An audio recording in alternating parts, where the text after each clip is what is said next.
केसरिया से मन जोगी हुआ रे, दिल झूमे देखो मतवारा हुआ रे। केसरिया से मन जोगी हुआ। हर पल मनाओ केसरी त्योहार। विमल, बोलो जुबान केसरी।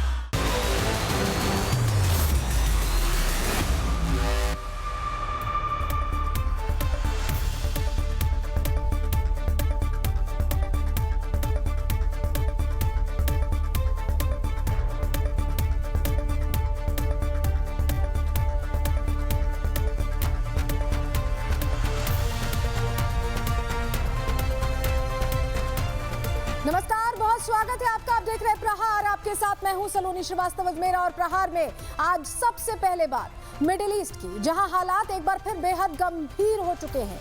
अमेरिका और ईरान के बीच हुआ समझौता टूट गया है और दोनों देशों के बीच सीधी जंग शुरू हो गई है। खाड़ी के इस इलाके में शांति की उम्मीदें अब पूरी तरह खत्म होती दिख रही हैं। ट्रंप के आदेश पर अमेरिकी सेना ने ईरान की कोस्टलाइन पर मौजूद करीब 90 से ज्यादा सैन्य ठिकानों, मिसाइल डिपोज और उनके लॉजिस्टिक्स इंफ्रास्ट्रक्चर पर एयर स्ट्राइक की है। इस हमले के जवाब में ईरान ने भी कतर, कुवैत और बहरीन में अमेरिकी सैन्य अड्डों पर ताबड़तोड़ मिसाइल और ड्रोन दागकर पलटवार किया है। ट्रंप ने चेतावनी दी है कि ईरान के हर हमले का 20 गुना ताकत से जवाब दिया जाएगा। ट्रंप का दावा है कि ईरान इस हमले से घबरा गया है और समझौते के लिए लगातार फोन कर रहा है। वहीं दूसरी तरफ वो खुद को ईरान की हिट लिस्ट में बता रहे हैं। आखिर व्हाइट हाउस के इस विरोधाभासी बयान और दोहरी रणनीति के पीछे का असली मकसद क्या है, आपको बताने वाले हैं। दूसरी खबर पाकिस्तान की है, जहां भुखमरी और कंगाली का ऐसा दौर आ गया है कि अब जीना तो दूर की बात है, सम्मान से मरना भी मुहाल हो गया है। कागजों पर तरक्की का ढिंडोरा पीटने वाले मुल्क की हकीकत यह है कि वहां आम आदमी अपने परिजनों के अंतिम संस्कार और कफन दफन के लिए भी बैंकों और सूदखोरों से कर्ज लेने को मजबूर हो चुका है। पाकिस्तान में एक अदद कब्र की जमीन और कफन के इंतजाम में ही पूरे परिवार की जिंदगी भर की कमाई उजड़ रही है। इस पर भी आपको डिटेल देंगे। तीसरी खबर आसमान से बरसती आफत की। दिल्ली एनसीआर से लेकर महाराष्ट्र और गुजरात तक मॉनसून का ऐसा प्रहार हुआ है कि देश के सबसे आधुनिक शहर पानी में डूब चुके हैं। सड़कें नदियां बन चुकी हैं और लाखों लोग इस जलभराव के बीच परेशान हैं। कहीं गाड़ियां तैर रही हैं तो कहीं वीवीआईपी इलाकों में पानी घुस चुका है, तो कहीं करोड़ों की आबादी वाले शहरों का इंफ्रास्ट्रक्चर पूरी तरह फेल हो चुका है। कागजों पर दावों की बड़ी बातें करने वाले जो नगर निगम है, स्थानीय सरकार है, उनकी भी पोल खुल गई है। भीषण बारिश ने पूरी तरह से उनकी पोल खोल दी है। तस्वीरें दिखाएंगे आपको, लेकिन चलिए सबसे पहले बात अमेरिका इजराइल वॉर के राउंड 2 की।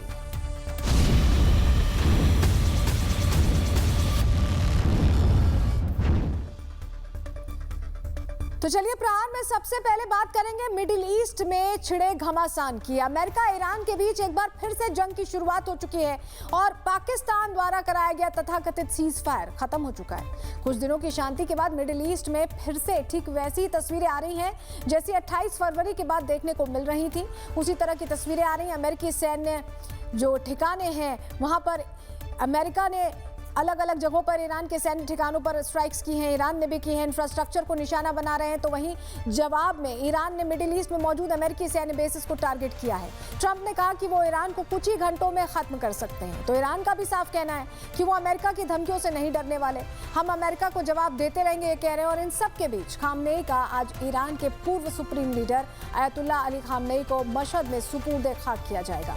यानी एक तरफ जंग है तो दूसरी तरफ जनाजा है, जिसको लेकर कहीं ना कहीं पूरे ईरान में खलबली मची हुई है।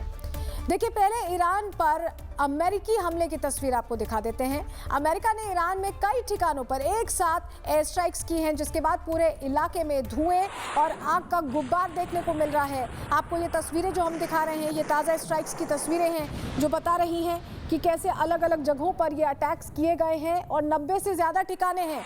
90 से ज़्यादा जो इंफ्रास्ट्रक्चर है, जो सैन्य ठिकाने हैं, उन्हें टारगेट करते हुए ये अटैक्स किए गए हैं।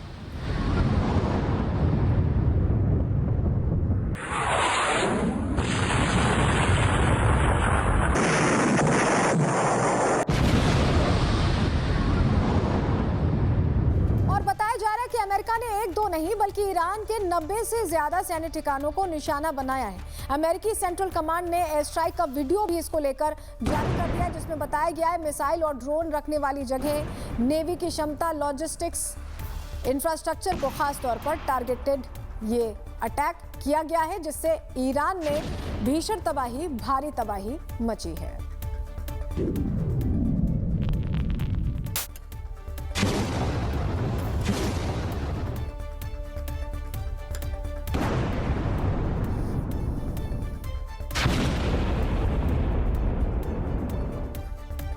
और इस बीच एक बड़ी खबर इसी से जुड़ी आ रही है, उसका रुख कर रहे हैं। आपको बताएं कि अमेरिकी हमले की चपेट में चीन और ईरान का रेल कॉरिडोर आ गया है। अफगानिस्तान का अक्रता के खान रेलवे पुल क्षतिग्रस्त हो गया है।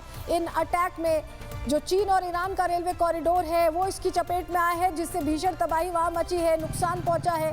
पूरी तरह से ये रेलवे पुल क्षतिग्रस्त हो गया, जिसकी तस्वीर हम आपको दिखा रहे हैं।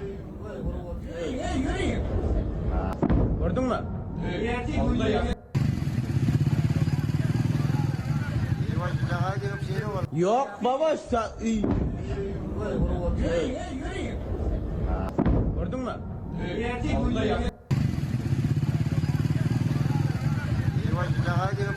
Yok baba gördün mü? और इसी से जुड़ी एक और बड़ी जानकारी आपको चाबार पोर्ट पर हमले का वीडियो सामने आ गया। हमले में चाबार कंट्रोल टावर को भारी नुकसान पहुंचा है।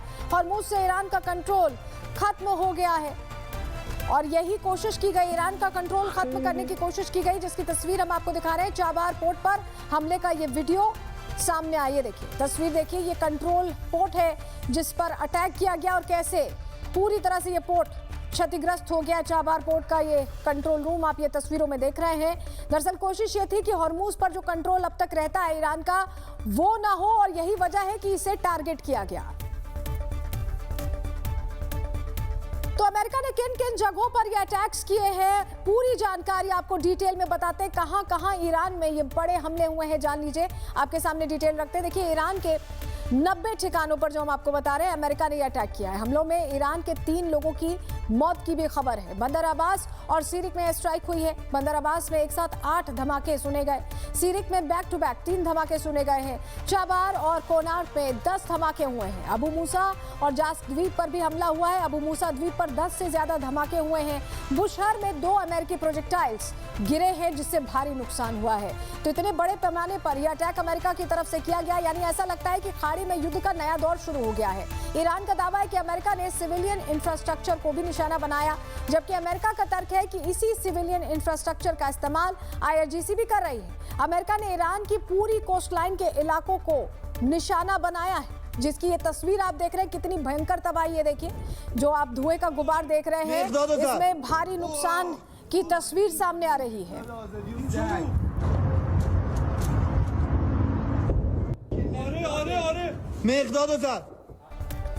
और देखिए जिस कोस्टलाइन की हम बात कर रहे हैं, जरा उसकी भी थोड़ी जानकारी आपको दे देते हैं कि कितनी महत्वपूर्ण थी और कैसे सोच समझकर टारगेटेड अटैक ये अमेरिका की तरफ से किया गया। चलिए फटाफट ग्राफिक्स के जरिए जरा आपको समझाते हैं कि ये अटैक कैसे किया गया है। देखिए आपको बताएं, ये जो पूरी कोस्टलाइन है, बंदर अब्बास की बात करें, बुशहर, अबू मूसा द्वीप, जास द्वीप, चाबहार और कोनार्क, ये पूरी कोस्टलाइन टारगेट की गई है ये। और ये आप देख रहे हैं ये हॉर्मुज है। तो अब आप समझ जाइए कि ये जो पूरा इलाका है सोच समझ के ये टारगेट किया गया है, जिससे सीधे सीधे हॉर्मुज पर जो आवाजाही है वो पूरी तरह से बंद रहे। और बहुत ही प्लान्ड में आप देख रहे हैं ये पूरा एरिया जो टारगेट किया गया है वो वही कोस्टल लाइन है जो बिल्कुल हॉर्मुज को छूते हुए गुजरती है। एक तरफ हॉर्मुज है और दूसरी तरफ ये कोस्टल लाइन है, और ऐसे में इसी पर बड़े अटैक्स किए गए हैं। इसी बीच अमेरिकी राष्ट्रपति डोनाल्ड ट्रंप ने ईरान को सीधी चेतावनी दी है। ट्रंप ने कहा है कि अगर ईरान उन पर हमला करेगा तो वो 20 गुना तेजी से हमला करेंगे। ट्रंप ने चेतावनी में क्या कहा है वो भी सुन लीजिए। Very hard, and I say we hit them 20-1. Every time they hit us, we're going to hit them 20. And we did it last night.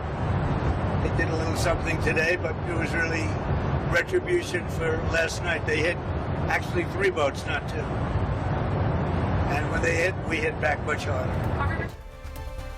तो बुशहर में न्यूक्लियर प्लांट के पास हमला हुआ है और न्यूक्लियर प्लांट के पास बड़ी अमेरिकी मिसाइल गिरने की खबर मिल रही है। ये बड़ा अपडेट इस वक्त का हम आपको दे रहे हैं। न्यूक्लियर प्लांट के पास ये अटैक किया गया बुशहर इलाके में। इससे पहले भी देखिए इस इलाके को टारगेट किया जाता था और अब फिर से बुशहर में ये अटैक किया गया है।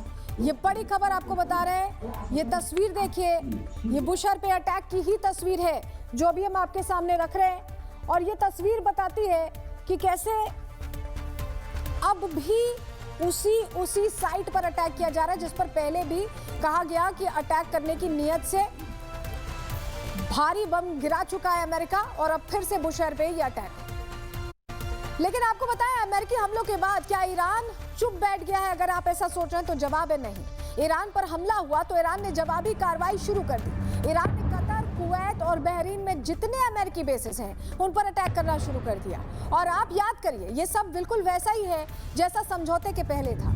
अमेरिका का हमला और ईरान का जवाबी हमला अब फिर से शुरू हो गया है। तस्वीर यही सामने आ रही है।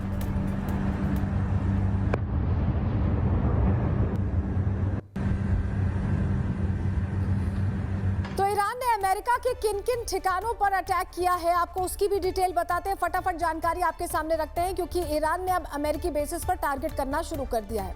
देखिए, समझिए, कुवैत की बात कर लें, जहां पर आरफजान कैंप है, अली सलेम एयरबेस है, वहां पर अटैक किए गए।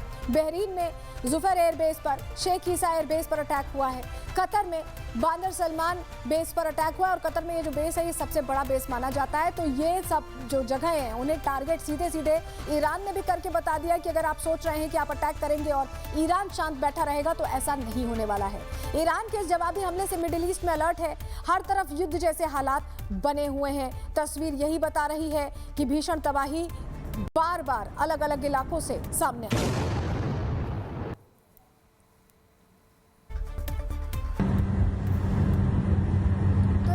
के बाद से मिडिल ईस्ट में टेंशन बढ़ रही है। कुछ और डिटेल्स मैं आपको इसी से जुड़ी बताती हूँ कि किस तरह के हालात वहां बने हुए हैं। देखिए, आप समझिए, ईरान ने बहरीन, कुवैत, कतर में ईरान ने हमले किए हैं। कुवैत के पैट्रियट मिसाइल सिस्टम को निशाना बनाया ईरान ने। कतर के अर्ली वार्निंग सैटेलाइट एंटीना को टारगेट किया। वहीं बहरीन में अमेरिकी सेना के फ्यूल टैंक पर भी अटैक हुआ है। इन हमलों में बड़ी संख्या में ड्रोन्स का इस्तेमाल ईरान ने किया। हमले के बाद मिडिल ईस्ट में इमरजेंसी सायरन बज रहे हैं। इस हमले से हॉर्मुज आने जाने वाले जहाजों पर असर पड़ा है। कई तेल टैंकर्स को अपना रूट बदलना पड़ा है। कुवैत का दावा है कि ज्यादातर ड्रोन्स, मिसाइल्स हवा में मार गिराए गए। बहरीन ने नागरिकों को बाहर ना निकलने की सीधी सलाह दे दी है। तो देखिए, किस तरह से मिडिल ईस्ट में युद्ध का नया चैप्टर शुरू हो चुका है। आप तस्वीरों में देख रहे हैं, लेकिन पूरी जानकारी आपको रिपोर्ट के जरिए देते हैं।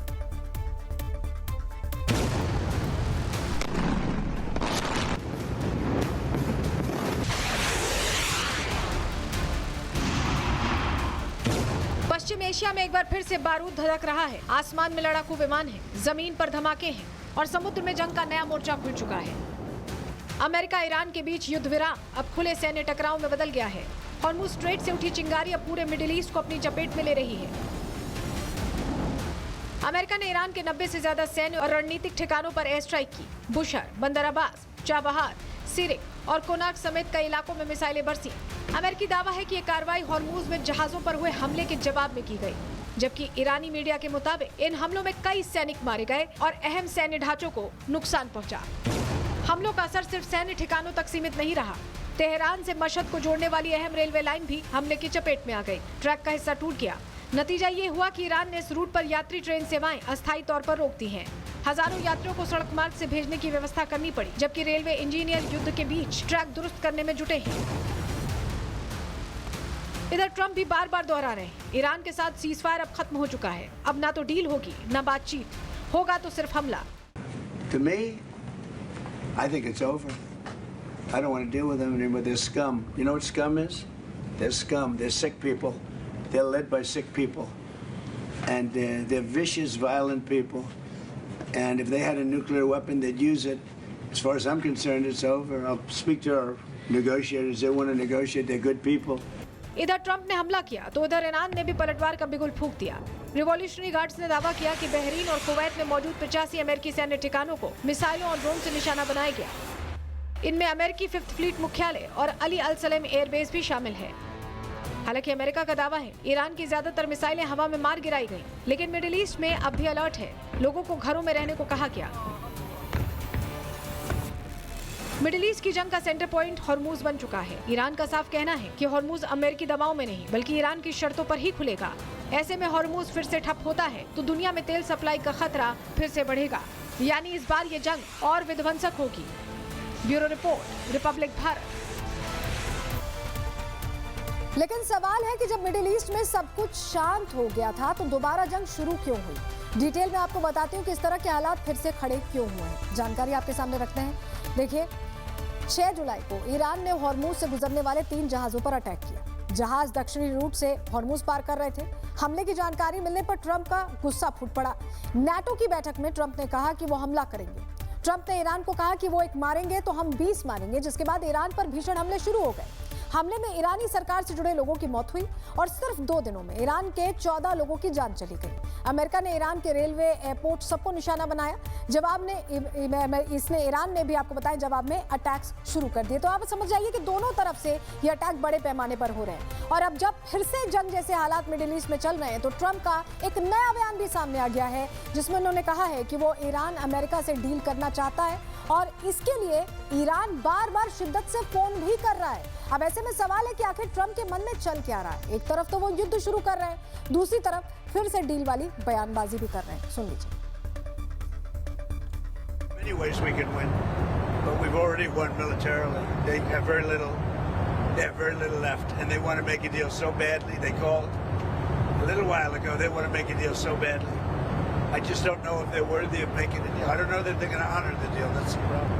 They're sort of crazy, to be honest with you. They're sort of crazy. They're a little bit out of control, but they want to make a deal. They badly. लेकिन आपको बताएं कि ट्रंप ने सिर्फ यही बयान नहीं दिया। उन्होंने एक ऐसा बयान दिया जिसने सबको हैरान कर दिया। ट्रंप ने कहा कि वो ईरान की हिट लिस्ट में सबसे ऊपर है। डिटेल आपको ग्राफिक्स के जरिए बताते हैं कि उनकी तरफ से कहा क्या गया है। ट्रंप ने दावा किया कि ईरान उन्हें मारना चाहता है। उन्हें मारने के लिए साजिश रची जा रही है। ईरान के लोग उन्हें हटाना चाहते हैं, ये भी ट्रंप ने कहा। ईरान की हिट लिस्ट में वो सबसे पहले हैं, इसका जिक्र उन्होंने किया। उन्होंने ये भी कहा कि अभी तक उनकी किस्मत अच्छी रही, लेकिन ज्यादा समय तक ऐसा शायद ना हो पाए।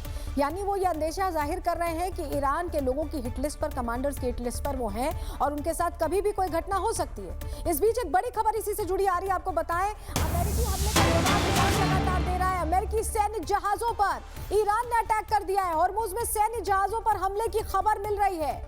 ये बड़ी खबर आपको बता रहे हैं। अमेरिकी हमले का जवाब अब ईरान दे रहा है। अमेरिकी सैन्य जहाजों पर हमले की खबर मिल रही है। ये इस वक्त का बड़ा अपडेट। लगातार देखिए मिडिल ईस्ट से हलचल की जानकारियां अब सामने आ रही हैं। अब वही स्थिति हो गई है जब युद्ध के दौरान जैसी स्थिति थी, तो सीज फायर अब आप मान लीजिए कि पूरी तरह से खत्म हो गया है।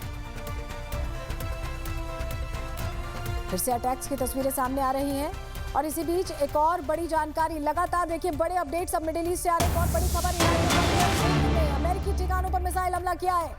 ये बड़ी जानकारी, अमेरिकी ठिकानों पर हमला किया गया, यानी फिर से जो वो इलाके हैं जहां पर बेसेस हैं अमेरिका के मिडिल ईस्ट में, उन पर ईरान बड़े अटैक कर रहा है। ये मिसाइल्स का पाथ आप देख रहे हैं जो लॉन्च की गई है। ये देखिए तस्वीरों में हम आपको दिखा रहे हैं।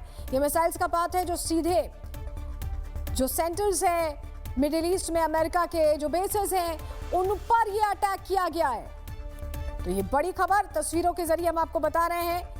यूएस बेसिस पर यह अटैक फिर से ईरान कर रहा है, यानी दोनों तरफ से अब हमले तेज हो गए हैं। इस बीच हमने आपको बताया था कि ट्रंप ये कह रहे थे कि वो टारगेट पर हैं, नंबर 1 टारगेट है ईरान का।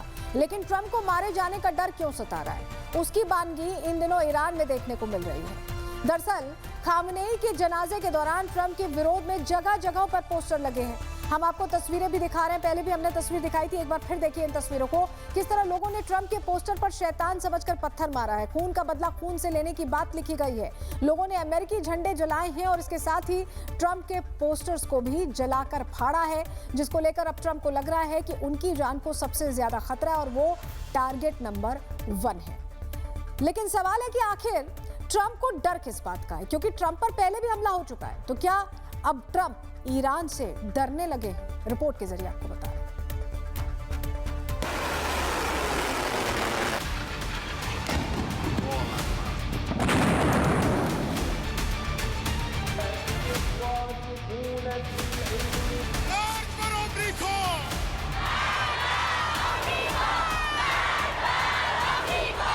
तेहरान की सड़कों पर ट्रंप के खिलाफ गुस्सा उबल रहा है।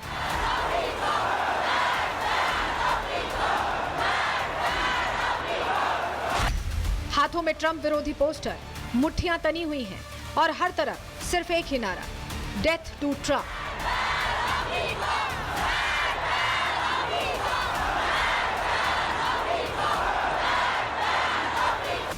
यानी ईरान की सड़क से लेकर जनाजे तक ट्रंप के खिलाफ गुस्सा खुलकर दिखाई दे रहा है। और इसी बीच हजारों किलोमीटर दूर अमेरिकी राष्ट्रपति डोनाल्ड ट्रंप ने ऐसा दावा किया जिसने दुनिया की नजरें अपनी तरफ खींच लीं। I mention it only because it's on the list. I mean, it came out. There was another list came out yesterday, and I'm number one on. I like being number one on TikTok better, but I'm number one on the list for killing. Trump का दावा है कि Iran सिर्फ America से नहीं लड़ रहा, बल्कि उनका भी अंत चाहता है। यही वजह है कि ईरान पर अमेरिकी हमलों के बीच ट्रंप की सुरक्षा पहले से कहीं ज्यादा कड़ी कर दी गई है। यहाँ तक कि नेटो सम्मेलन से लौटते वक्त एयरफोर्स 1 में बैठे पत्रकारों से भी ट्रंप ने कहा कि खिड़कियों के पर्दे बंद कर दीजिए, ये सबसे खतरनाक फ्लाइट है, अगर मैं गया तो आप भी जाएंगे। Well, I mean, if they asked you to close your windows, probably they'd feel that way. They didn't ask me to close mine, but if they did, I would have done it. No, these are sick people. दुनिया की सबसे ताकतवर कुर्सी पर बैठा राष्ट्रपति खुलकर अपनी जान का खतरा गिना रहा था, लेकिन सवाल सिर्फ आज का नहीं। अमेरिका का इतिहास गवाह है कि व्हाइट हाउस तक पहुंचने वाले कई राष्ट्रपति गोलियों का शिकार हो चुके हैं। Abraham Lincoln, James Garfield, William McKinley और जॉन एफ कैनेडी, 4 अमेरिकी राष्ट्रपतियों की हत्या कर दी गई। यानी अमेरिकी राष्ट्रपति की कुर्सी ताकत के साथ साथ मौत का भी बड़ा निशाना रही है। और खुद ट्रंप भी कई बार हमलों का सामना कर चुके हैं। पेंसिल्वेनिया की चुनावी रैली, गोली उनके कान को छूकर निकल गई। फ्लोरिडा में गोल्फ क्लब के बाहर एक और साजिश नाकाम हुई। और अब ट्रंप का दावा है कि ईरान उन्हें खत्म करना चाहता है। युद्ध विराम टूटते ही अमेरिका ने ईरान पर दोबारा हवाई हमले किए। ट्रंप ने धमकी दी, जरूरत पड़ी तो ईरान के परमाणु कार्यक्रम को बिना किसी समझौते के खत्म कर देंगे। यानी अब बातचीत से ज्यादा मिसाइलें बोल रही हैं। सवाल ये भी उठ रहा है, क्या ट्रंप ने हमले इसलिए तेज किए क्योंकि उन्हें अपनी जान का डर सता रहा है, या फिर ये सिर्फ ईरान पर दबाव बढ़ाने की रणनीति है? Bureau report, Republic Bharat. देखिए, ईरान अमेरिका के बीच पाकिस्तान बिचौलिया बना हुआ था, लेकिन पाकिस्तान की हालत ऐसी हो गई है कि वहां मरना भी अब महंगा हो गया है। नतीजा ये हो गया कि लोग अपनों को दफना नहीं पा रहे हैं। स्थिति ये हो गई है कि मरने के बाद लोगों का अंतिम संस्कार करने के लिए भी पाकिस्तानी लोगों को कर्ज लेना पड़ रहा है। कर्ज और आर्थिक समस्या से जूझ रहे पाकिस्तान में अब लोगों को बेकाबू महंगाई का सामना करना पड़ रहा है। आलम यह है कि वहां न केवल जीना बल्कि मरना भी महंगा हो गया है। कफन से लेकर दफनाने के लिए जमीन की कीमत में जबरदस्त इजाफा हुआ है। एक शव को दफनाने में कुल खर्च बढ़कर करीब 60,000 पाकिस्तानी रुपए तक पहुंच चुका है। और ऐसे में वहां के लोग समझ ही नहीं पा रहे कि जिए तो जिए कैसे और मरने के बाद करें क्या। अब कफन भी पहुंच से बाहर है, हम क्या करें, हर चीज़ महंगी है। कब्र खोदना भी मुश्किल है। अब कफन भी पहुंच से बाहर है, हम क्या करें, हर चीज़ महंगी है। कब्र खोदना हालात बन गए हैं पाकिस्तान में। पाकिस्तान किस कदर महंगाई की मार झेल रहा है, किस तरह की स्थिति वहां बन गई है, किस तरह के हालात हैं, डिटेल आपको बताते हैं। थोड़ी जानकारी आपके सामने ग्राफिक्स के जरिए रखते हैं, बताते हैं आपको हो क्या रहा है। देखिए, पाकिस्तान में कफन, दफन और अंतिम विदाई की लागत बहुत बढ़ गई है। जो जानकारी हमें मिल रही है, कफन, दफन और अंतिम विदाई का खर्चा बहुत भारी पड़ रहा है पाकिस्तानी लोगों पर, जिसके बाद अब लोगों को इसके लिए कर्ज लेना पड़ रहा है। और महंगाई ने अंतिम संस्कार से जुड़े हर छोटे बड़े खर्चे को आसमान पर पहुंचा दिया है। अब कब्र खोदने के लिए भी मोटी रकम देनी पड़ रही है। एक अंतिम संस्कार के लिए 60,000 पाकिस्तानी रुपए का इंतजाम वहां के लोगों को करना पड़ता है। कई जगहों पर तो कब्रिस्तान में जगह की कमी हो गई है। पुरानी कब्रों को हटाकर उन्हीं के ऊपर दोबारा दफनाने की नौबत आ रही है। अब आप समझ लीजिए कि पाकिस्तान के हालात कितने खराब है। खाने को कुछ नहीं है और दफनाने को जमीन तक नहीं है। इन दिनों पाकिस्तान दिवालिया हो गया है। कम और मध्यम आय वाले कई परिवार जनाजे का खर्च उठाने के कारण कर्ज में डूब गए हैं। और इसके बाद लोकल चैरिटी संस्थाओं ने लोगों से अपील की है कि निकाह जैसे कार्यक्रमों पर खर्च करने के बजाय जरूरतमंद जो परिवार हैं उनकी मदद की जाए। जनता बेहाल है, लेकिन शहबाज और मुनीर अपनी पीठ थपथपाने में लगे हुए हैं। तो ये स्थिति है पाकिस्तान में। किस तरह अंतिम संस्कार में महंगाई बढ़ी है, कुछ आंकड़ों से हम आपको जरा समझाते हैं कितना खर्च पाकिस्तान के लोगों को करना पड़ रहा है अंतिम संस्कार के लिए, सुपुर्दे खाक करने के लिए। आपको बताते हैं, देखिए, कफन का कपड़ा 3,000 पाकिस्तानी, 3,000 से 4,000 पाकिस्तानी रुपए का आता है। अंतिम संस्कार की जो सामग्री है सुपुर्दे खाक की, वो 200 से 2,500 की करीब आती है। कब्र की जमीन की बात करें, खुदाई की बात करें, ईंटों की तैयारी की बात करें तो 40,000 से 45,000 पाकिस्तानी रुपए। शव को नहलाने की मजदूरी 1000 से 1500 रुपए और पक्की कब्र 15,000 से शुरू होती है। मार्बल फिनिशिंग वाली कब्र चाहिए तो 25,000 से 30,000 तक का पाकिस्तानी रुपए का खर्चा आता है। अगर आप इसे अब जोड़ लें तो आप समझ जाएं कि किसी के लिए भी अब अपने परिजनों का अंतिम संस्कार, अपने अपनों का अंतिम संस्कार करना बहुत महंगा पड़ रहा है। पाकिस्तान की सरकार भले ही अर्थव्यवस्था की पटरी पर लौटने का दावा कर रही हो, लेकिन जमीनी तस्वीर उन दावों से बिल्कुल अलग दिखाई दे रही है। आप ये रिपोर्ट देखिए।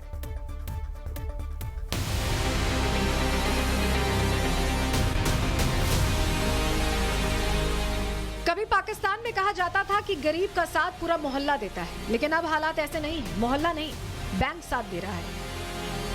पाकिस्तान में अब जनाजे के लिए भी लोन लेना पड़ रहा है। जिस मुल्क की सरकार कहती है अर्थव्यवस्था पटरी पर लौट रही है, उसी मुल्क में कफन खरीदने से लेकर कब्र खोदने तक हर कदम पर जेब खाली हो रही है। रावलपिंडी से आई रिपोर्ट बताती है कि महंगाई ने इंसान की आखिरी यात्रा तक को महंगा बना दिया है। पहले पड़ोसी मुफ्त में कब्र खोद देते थे, अब कब्र खोदने की भी फीस है। पहले समाज खड़ा होता था, अब बिल सामने खड़ा होता है। यानी जिस परिवार के घर मातम है उसे सबसे पहले खर्च का हिसाब लगाना पड़ रहा है। आलम यह है कि कई गरीब और मिडिल क्लास परिवार अपने परिजनों के अंतिम विदाई के लिए कर्ज लेने को मजबूर हैं। और मुसीबत सिर्फ महंगाई नहीं है, कब्रिस्तान भी जवाब दे रहे हैं, जहां हाउसफुल का बोर्ड लग चुका है।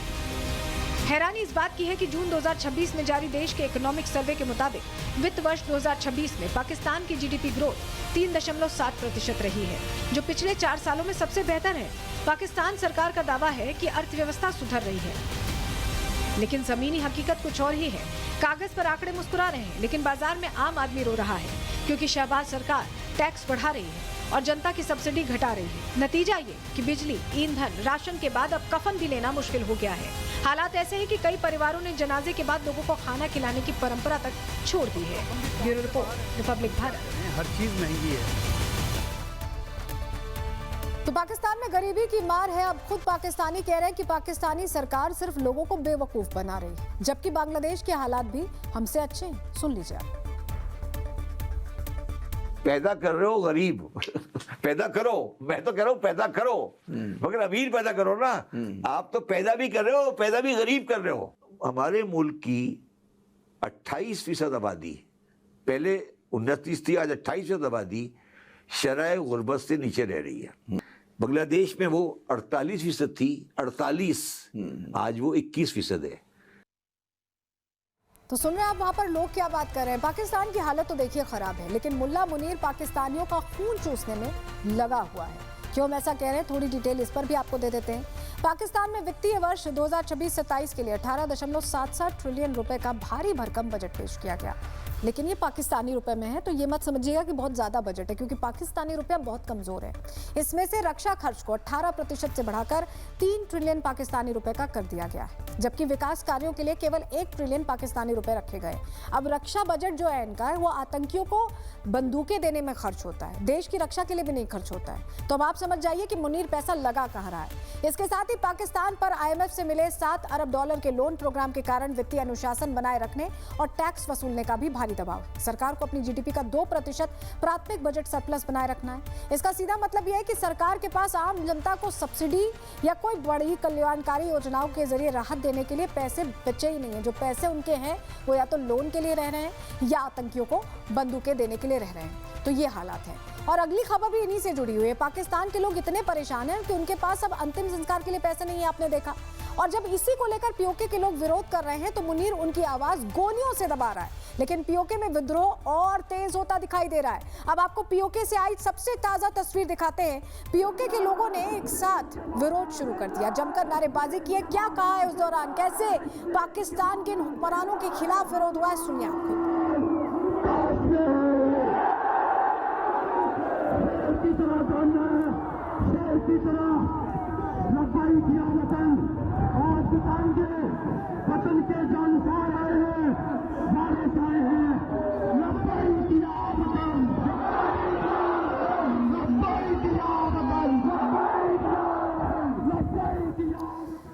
लेकिन जब पीओके के लोग विरोध कर रहे हैं तो मुनीर उन पर सरेआम गोलियां चलवा रहा है। आप दूसरी तस्वीर यहां जो देख रहे हैं, पीओके के लोगों को मुनीर सीधे गोली मारने का आदेश दे चुका है। आप तस्वीरों में देखिए, गोलियों की आवाज वहां सुनाई देती है, लोग भाग रहे हैं, बचने की कोशिश कर रहे हैं।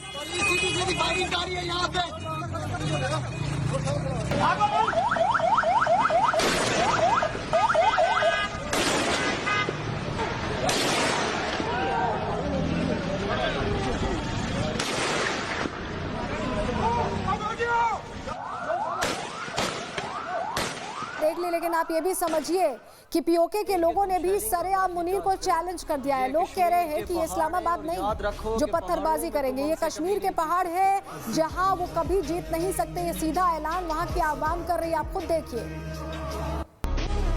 बेटा, ये इस्लामाबाद नहीं कि तुम शेलिंग और लाठी चार्ज करो, ये कश्मीर के पहाड़ हैं और याद रखो कि पहाड़ों में तुम हमसे कभी नहीं जीत सकते।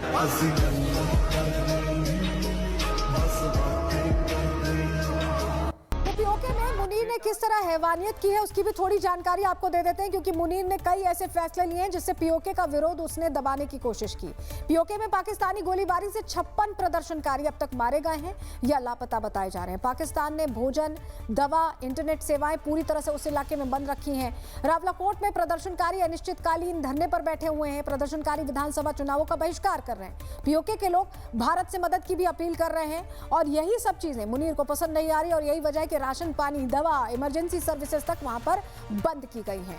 जब मुनीर की कायर सेना दिन में गोली चलवा रही है तो लोग रात में अब सड़कों पर जमा हो रहे हैं। आप ये तस्वीर रात की देख रहे हैं। रात भर पीओके में लोगों का हुजूम उमड़ रहा है। सब एक सुर में मुनीर का विरोध कर रहे हैं और भारत से विलय की तैयारी कर रहे हैं। इज्जत के साथ जिएंगे और इज्जत के साथ मरेंगे। फैसला करें, इज्जत के साथ जिएंगे और इज्जत के साथ मरेंगे, क्योंकि वो लोग जो चोर साबित हुए, वो लोग जो 2 नंबर साबित हुए, वो लोग जो नुसरबाज साबित हुए, उनको अब हमारे दोबारा अपने घरों में, अपने इलाके में, अपने दिलों में उनको अब हम जगह नहीं देंगे। किसी सूरत हम जगह नहीं देंगे। अगर आप तो आपने देखा, लोग सड़कों पर हैं, पाकिस्तानी फौज के जुल्म के खिलाफ जंग छेड़ चुके और खुलेआम भारत से दखल देने की मांग कर रहे हैं। हालात ऐसे हैं कि पीओके का पाकिस्तान से अलग होना अब सिर्फ वक्त की बात रह गई है। ये रिपोर्ट देखिए।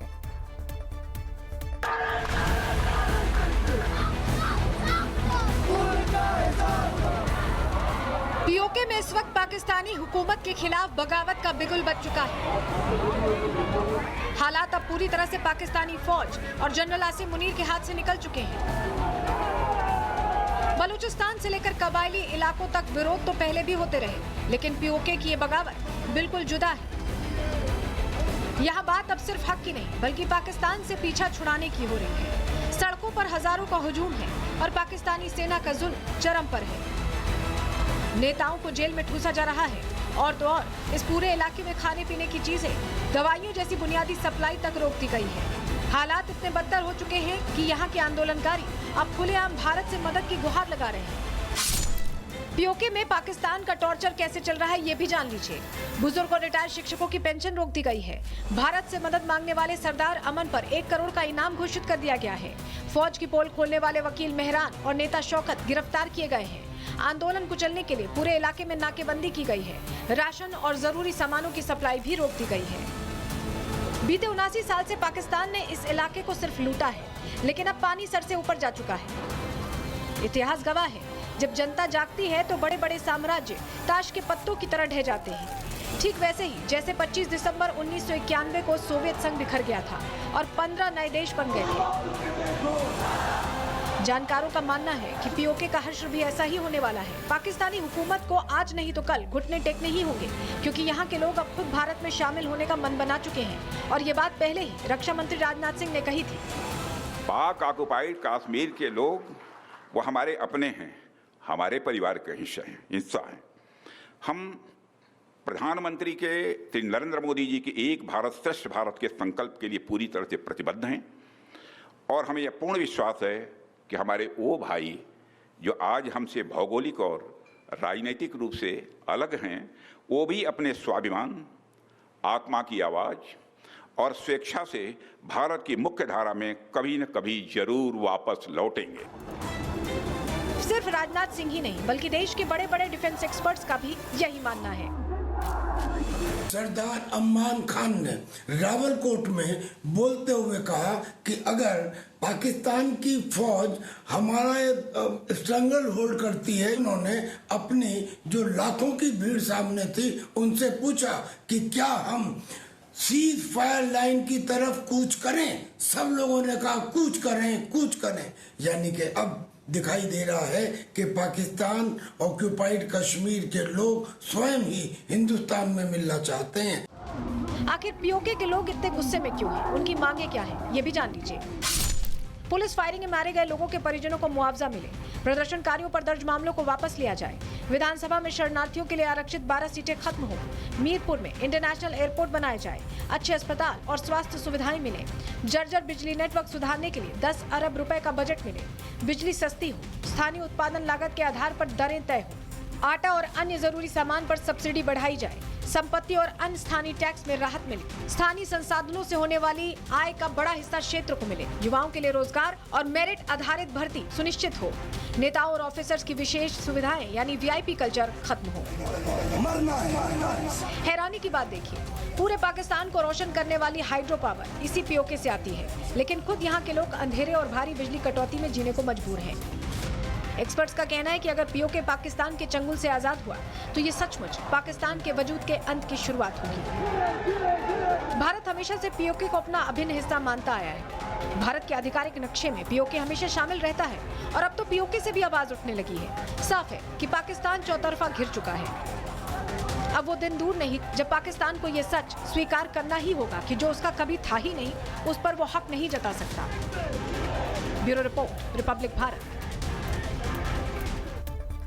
और चलिए आगे बढ़ेंगे। बात तो उस खबर की करेंगे जिसने मॉनसून आते ही देश की तस्वीर बदल दी है। मॉनसून ने पूरे देश को कवर कर लिया है, लेकिन इसके साथ ही कुछ ऐसी तस्वीरें भी आई जो सिस्टम की पोल खोल रही हैं। बारिश तो हो रही है, लेकिन इसके साथ मुसीबत ने भी न्योता दे दिया है। अब आप देश के अलग अलग जगहों की तस्वीरें देखिए। गाजियाबाद में बारिश के बाद सड़क धंस गई, जबकि उत्तराखंड में लैंडस्लाइड के बाद मकान गिर गया है। राजस्थान के अजमेर में मकान ढहा, पुणे में भी इमारत गिरने से कई लोग हादसे का शिकार हो गए। ये 4 तस्वीरें अलग अलग जगहों की हम आपको बता रहे हैं, लेकिन एक हैरान करने वाली तस्वीर महाराष्ट्र से भी आई है, जहां भारी बारिश की वजह लगभग से 3000 एलपीजी गैस सिलेंडर्स नदी में बहते नजर आए भारी बारिश की वजह से। ये तस्वीरें रायगढ़ की हैं, जहां सिलेंडर पानी में बह गए। ये देखिए, आप ये तस्वीर देखिएगा जरा, 3000 सिलेंडर्स पानी में बह गए। ये देखिए, किनारे पर आपको बहुत सारे सिलेंडर दिखाई दे रहे होंगे। भारी बारिश की वजह से ये देखिए, सिलेंडर ही सिलेंडर दिखाई दे रहे हैं और 3000 सिलेंडर्स हैं जो बह गए हैं। अभी हाल ही के दिनों में जब हॉर्मुज में आवाजाही बहुत बाधित थी तो कहा यही जा रहा था कि गैस और डीजल पेट्रोल की दिक्कत होगी, और ऐसे में बारिश की वजह से 3000 सिलेंडर बह गए हैं। महाराष्ट्र में सिलेंडर बहा तो टिहरी में लैंडस्लाइड का खौफनाक मंजर आया। ये तस्वीर हम आपको दिखा रहे हैं, जहां महज चंद सेकंड्स में एक होटल का बड़ा हिस्सा गिर गया। सवाल ये भी है कि जब हम प्रकृति से छेड़छाड़ करते हैं तो प्रकृति क्या करती है, उसका ही ये नज़ारा है। आप ये देखिए,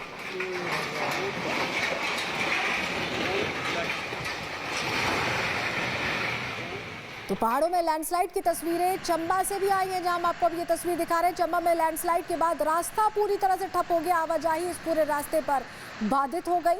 लैंडस्लाइड से कैसी स्थिति हुई है, लोग इस पार खड़े रहे, ये बहुत राहत की बात है, कोई इसकी चपेट में नहीं आया है।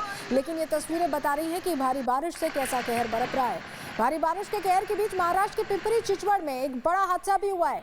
वेस्ट टू एनर्जी प्लांट की इमारत पर कचरे का भारी ढेर गिरने से उसका एक हिस्सा बताया जा रहा है गिर गया, जिससे कई लोग मलबे में दब गए। ये तस्वीर आप देख रहे हैं, जहां रेस्क्यू सर्विसेज पहुंची, इमरजेंसी सर्विसेज पहुंची और उन लोगों को निकालने की कोशिश की गई। वहां अभी हालात क्या हैं, आपको हमारी सहयोगी की रिपोर्ट दिखा देते हैं। वो वहां पहुंचे, क्या स्थिति है, उनकी रिपोर्ट से समझिए। ये तस्वीरें देखिए किस तरह से यहाँ पर लगातार रेस्क्यू ऑपरेशन चल रहा है और मलबे से एक शख्स को लेकर आर्मी के जवान और एनडीआरएफ की टीम लेके जा रही है। तस्वीरें देखिए, परिवार वाले परेशान हैं और देखिए किस तरह से अंदर से लेकर जा रहे हैं। 18 घंटे लगभग फंसे थे, मलबे दबे थे और अब कहीं कहीं एक शख्स को लेकर जा रही है एनडीआरएफ की टीम। लगातार तस्वीरें दिखा रहा हूँ किस तरह से यहाँ पर पुलिसकर्मी मौजूद हैं, एम्बुलेंस के ज़रिए लेके जा रहा है। 9 लोग को अभी तक निकाला गया था और ये 10वां शख्स है जिसको लेकर जा रही है देखिए तस्वीरें देखिए किस तरह से यहाँ पर आर्मी के जवान एनडीआरएफ की टीम लगातार जो है जो मलबे फंसे हैं उनको निकालने की कोशिश किया जा रहा है और अंदर जो है अभी भी बचाव कार्य चल रहा है। और देखिए दिल्ली एनसीआर में भी बारिश का कोहराम जारी। यहाँ से बीते 48 घंटे से लगातार बारिश हो रही है और अगले 48 घंटे का अलर्ट भी है।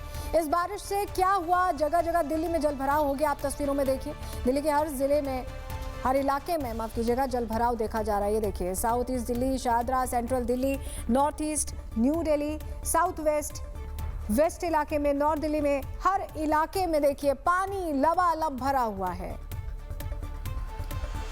लेकिन आपको बताएं कि दिल्ली में कितनी बारिश हुई है, कितनी ज्यादा बारिश हुई है, इसको लेकर भी डिटेल्स अब सामने आ गई है। जानकारी हम आपको ग्राफिक्स के जरिए देते हैं। आपको बताते हैं कि कहां कितनी बारिश दिल्ली में हुई है। 24 घंटे में 160 मिलीमीटर बारिश की बात कही जा रही है दिल्ली में इस वक्त, और सफदरजंग इलाके में 72.6 मिलीमीटर बारिश का यहां अनुमान जाहिर किया गया है। वहीं आगे बढ़ेंगे, ग्राफिक्स बदलिए। मयूर विहार में 103 मिलीमीटर, इसके अलावा अगला इलाका आपके सामने रखते हैं दिल्ली यूनिवर्सिटी के करीब 90 मिलीमीटर बारिश हुई। खूब बारिश हुई है, मतलब आप समझ लीजिए। मेहरौली में 86 मिलीमीटर बारिश हुई है। इसके अलावा लोधी रोड की बात करें तो 83, वहीं छतरपुर में 72 मिलीमीटर बारिश हुई है। ये अलग अलग इलाकों का सूरत हाल हम आपको बता रहे थे। लेकिन खूब बारिश से दिल्ली इस वक्त दरिया जैसी बन गई है। बारिश ने दिल्ली को दरिया बना दिया है। हर तरफ पानी ही पानी नजर आ रहा है। राजघाट से लेकर दिल्ली के जो पौष इलाके हैं वो भी डूब गए हैं। हमारे सहयोगी की ग्राउंड रिपोर्ट देखिए। इस वक्त मैं राजघाट के सामने मौजूद हूं और आप यहां पर देखेंगे कि सड़क का एक हिस्सा पूरे तरीके से पानी से भरा हुआ है और गाड़ियां जो है वो एक लेन से ही होकर गुजर रही है। आप कितना पानी सड़क पर भरा है उसका अंदाजा आप इससे देखिए कि जो गाड़ी आपको सफेद रंग की खड़ी हुई नजर आ रही है, आगे देखेंगे तो लगभग आपको आधा टायर पानी में डूबा हुआ नजर आएगा। इस तरीके से जलभराव राजघाट के सामने है। और दूसरी तरफ अगर मेरे विजय आपको सड़क की तस्वीर दिखाएं तो 1 से 1.5 लाइन आपको ट्रैफिक की नजर आएगी जहां पर पानी नहीं है और वहीं से ही जो गाड़ियां हैं वो गुजर रही है। और ये सर्विस लेन की तस्वीर देख लीजिए, सर्विस लेन की तस्वीर भी पूरे तरीके से पानी से भरी हुई है। आप समझ लीजिए कि तकरीबन 2 फीट 2.5 फीट के आसपास का जो पानी है वो भरा हुआ। आप ये देखिए। तो देखिए दिल्ली में बारिश हुई तो नोएडा में जल तांडव देखने को मिला है। नोएडा में बारिश के बाद हाहाकार मचा है। सड़क दरिया बन गई। पहली बारिश में ही ड्रेनेज सिस्टम फेल हो गया है। सड़कों पर जाम जैसी स्थिति खड़ी हो गई। ये आपको हम तस्वीर दिखा रहे हैं। बारिश से नोएडा में क्या हालात हुए हैं ये तस्वीरों में आप देखिए।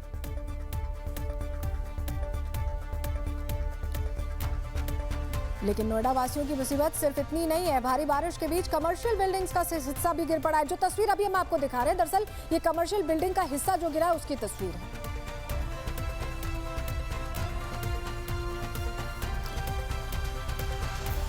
जो जुलाई में बारिश जमकर कहर बरपा रही, अलग अलग तस्वीरें सामने आ रही हैं और ऐसे में लोगों से कहा जा रहा है कि सोच समझकर घर से बाहर निकलें। फिलहाल प्रहार में रुक रहे हैं, एक छोटे से ब्रेक के लिए, जल्द लौटते हैं।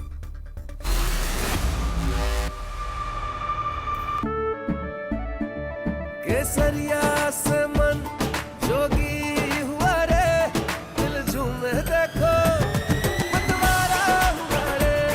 केसरिया से मन जोगी हुआ। हर पल मनाओ केसरी त्योहार। विमल, बोलो जुबान केसरी।